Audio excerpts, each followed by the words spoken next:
రాష్ట్రంలో టీడీపీ కూటమి ప్రభుత్వం హయాంలో వ్యవసాయ రంగం తిరోగమనంలో కొనసాగుతోందని జగన్మోహన్ రెడ్డి ఆక్షేపించారు. చంద్రబాబు సీఎం కావడంతో మళ్లీ రైతుల ఆత్మహత్యలు మొదలయ్యాయన్న ఆయన ప్రకాశం జిల్లాలో 2 రైతులు బలవన్మరణానికి పాల్పడ్డారని తెలిపారు. ప్రభుత్వం ఉన్నప్పుడు రైతు రాజ్యంగా రాష్ట్రంలో పరిపాలన సాగించినప్పుడు రైతు పరిస్థితి ఎలా ఉండేది, ఒక్క సంవత్సర కాలంలో రైతు ఎలా దిగజారిపోయాడు అని చెప్పడానికి నిదర్శనం ఈరోజు రాష్ట్రంలో ఈ జిల్లాలో జరిగిన రైతు ఆత్మహత్యలు. గత ఏడాది రైతు భరోసా కింద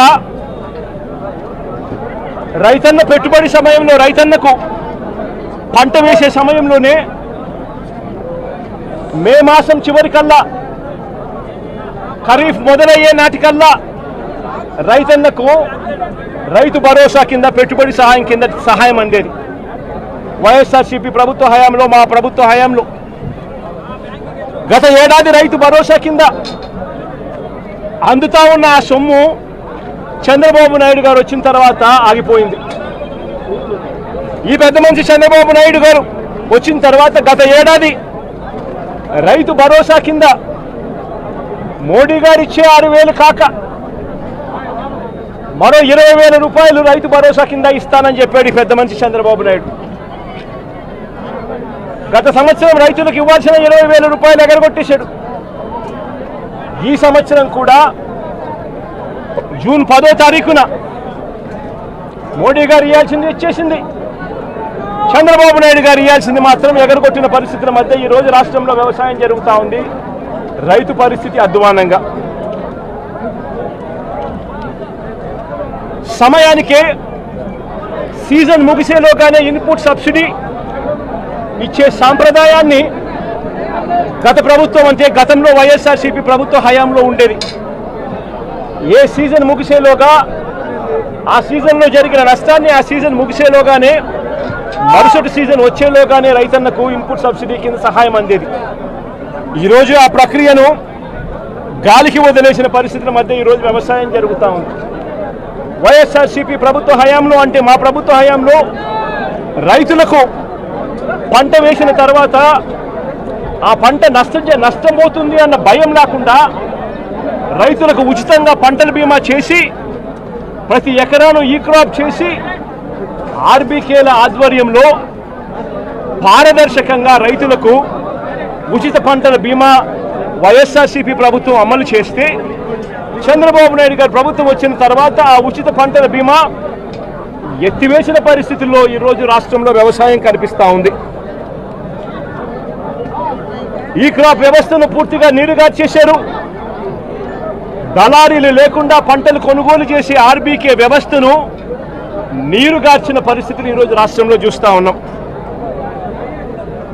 ఎరువులు, విత్తనాలు, పురుగుల మందులు ఇవన్నీ కూడా నాణ్యతను పరిశీలించి నాణ్యతకు ప్రభుత్వమే గ్యారంటీ ఇస్తూ రాష్ట్రంలో ప్రతి రూరల్ కాన్స్టిట్యుయెన్సీలో 146 ల్యాబులు ఏర్పాటు చేసి కాన్స్టిట్యుయెన్సీకి ఒక ల్యాబును ఏర్పాటు చేసి ఆ ల్యాబులన్నీ అందుబాటులో తీసుకొని వచ్చి విత్తనాలు కానీ, ఎరువులు కానీ, పురుగుల మందులు కానీ ఆర్బీకేల ద్వారానే నాణ్యతకు గ్యారంటీ ఇస్తూ రైతులకు గ్రామంలోనే రైతులకు అందుబాటులో ఉండే పరిస్థితిని వైఎస్ఆర్సీపీ ప్రభుత్వం చేస్తే ఈ ప్రభుత్వం దాన్ని పూర్తిగా గాలికి వదిలేసి ఈరోజు మళ్ళీ రాష్ట్రంలో కల్తీ విత్తనాలు, కల్తీ ఎరువులు, కల్తీ పురుగుల మందుల మధ్య రైతు జీవితం తల్లడిల్లిపోతా ఉన్న పరిస్థితి ఈరోజు రాష్ట్రంలో కనిపిస్తూ ఉంది.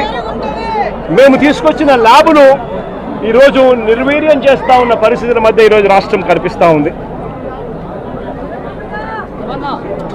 మా ప్రభుత్వ హయాంలో ధాన్యం కొనుగోలు కాక ఆర్బీకేల ద్వారానే దళారీ వ్యవస్థ తీసేసి ధాన్యం కొనుగోలులో ప్రతి రైతుకు కూడా కనీస మద్దతు ధర ఖచ్చితంగా రైతుకు అందుబాటులోకి తీసుకొచ్చే కార్యక్రమం మేము చేస్తూ ప్రతి రైతుకు కూడా ఎంఎస్పీ మాత్రమే కాకుండా జిఎల్టీ ఛార్జెస్ కింద అంటే gunny bags, logistics, gunny bags, labour, transport కింద ప్రతి రైతుకు ఎకరాకు 10,000 రూపాయలు అదనంగా మా ప్రభుత్వ హయాంలో, వైఎస్ఆర్సీపీ ప్రభుత్వ హయాంలో ప్రతి రైతుకు కూడా మేము ఇచ్చేవాళ్ళం.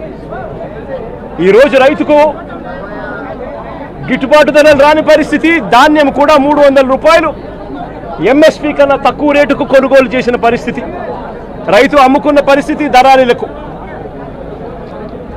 ధాన్యం కొనుగోలుకే కాకుండా మా ప్రభుత్వం, వైఎస్ఆర్సీపీ ప్రభుత్వంలో గతంలో 3,000 కోట్ల రూపాయలతో ధరల స్థిరీకరణ నిధి తీసుకొచ్చి ఏకంగా 5 సంవత్సరాల కాలంలో 7,500 కోట్ల రూపాయలు ఖర్చు చేసి మార్కెట్లో కొనుగోళ్లు చేసి మార్కెట్లో పోటీతనాన్ని పెంచి రైతులకు గిట్టుబాటు ధరలు వచ్చేట్టుగా మా ప్రభుత్వ హయాంలో 7,800 కోట్ల రూపాయలు ఖర్చు చేసి రైతులను ఆదుకున్న పరిస్థితి మాది. అయితే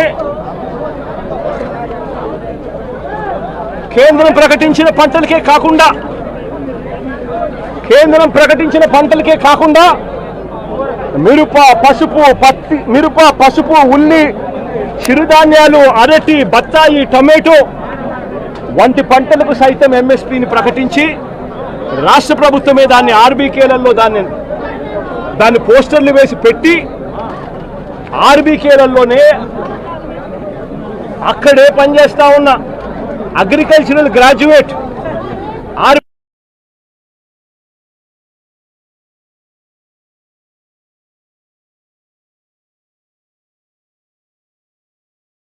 అక్కడే కూర్చోబెట్టి ఆ పంటలకు సంబంధించిన రేట్లు వెంటనే అప్డేట్ చేసేవాళ్ళు. ఏ పంటకైనా కూడా గిట్టుబాటు ధర రాని పరిస్థితి ఎక్కడైనా ఉంటే వెంటనే ప్రభుత్వం ఇన్వాల్వ్ అయ్యేది. జాయింట్ కలెక్టర్లు అందరూ కూడా మార్క్ఫెడ్కు వీళ్ళందరూ కూడా జాయింట్ ఎండీలుగా వీళ్ళందరినీ కూడా నమోదు చేశారు. వెంటనే మార్కెటింగ్ శాఖ ఇన్వాల్వ్ అయ్యి జాయింట్ కలెక్టర్ల ఆధ్వర్యంలో పంటలు కొనుగోలు చేసే పరిస్థితి. ఈరోజు అవన్నీ కూడా గాలికి ఎగిరిపోయిన పరిస్థితుల మధ్య ఈరోజు రాష్ట్రంలో వ్యవసాయం జరుగుతూ ఉంది. ఈరోజు ఈ పొగాకు పంటే తీసుకుంటే ఈ చంద్రబాబు నాయుడు గారి ప్రభుత్వం రాక మునుపు, అంటే మా ప్రభుత్వం చివరి సంవత్సరంలో కూడా పొగాకు పంటకు సంబంధించి 2023-24 అంటే మా ప్రభుత్వ హయాంలో